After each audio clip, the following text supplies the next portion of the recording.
Bigo na naman ang Department of National Defense na makakuha ng bidders para sa pagbili ng mga choppers. Kaugnay nito, sinabi ng DND Bids and Awards Committee na hindi sila titigil hanggat hindi nakakahanap ng kwalifikasyon. Narito ang ulat ni Waywaya Macalma.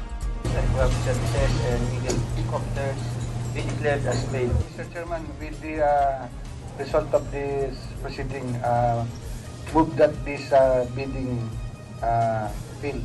Sa ikatlong pagkakataon, bigo na naman makakuha ang Department of National Defense Bids and Awards Committee na makakuha ng bidder para sa 21 refurbished UH-1H helicopters na nagkakahalaga ng 1.26 bilyong piso. Ang joint venture ng Rice Aircraft Services Incorporated at Eagle Copters Limited ang tanging kumpanya na nagsumite ng kanilang requirement. Dahil sa teknikalidad sa mga dokumento, bumaksak ang kumpanya. Hindi nakapagsumite ang bidder ng affidavit sa komite na nakasaan ng otoridad ni Attorney Gerson Belen bilang representative ng kumpanya sa Pilipinas. Nagsumite rin ang bidder ng unsigned document na isa sa mga importanteng requirement sa bidding. Bukod doon ay marami rin dokumento ang binusisi at hindi pumasa sa Technical Working Group ng Bidding Committee. Kaya naman nalungkot si Undersecretary Fernando Manalo sa resulta ng bidding para sa mga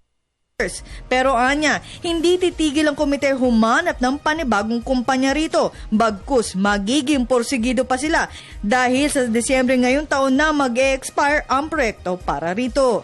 Ayon naman sa isang civilian observer na dapat sana'y kasama rin sa bidding, malaki ang kanyang tiwala sa Bids and Awards Committee dahil sa pagiging mabusisi ng buong komite. I do not see any anomaly because I believe in this back. As a matter of fact, we should be thankful that we have people like them protecting the interests of you and me.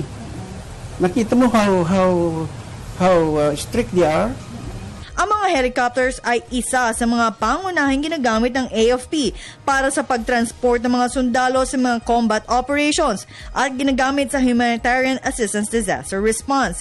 Kaya naman ipinag-utos na ni Manalo sa Philippine Air Force na madaliin ang paghahanap muli ng bidder sapagkat isa ito sa mga mandato ng Administrasyong Aquino para sa militar na magkaroon ng minimum credible defense posture ang AFP. Para sa Telebisyon ng Bayan, Waywaya Macalma.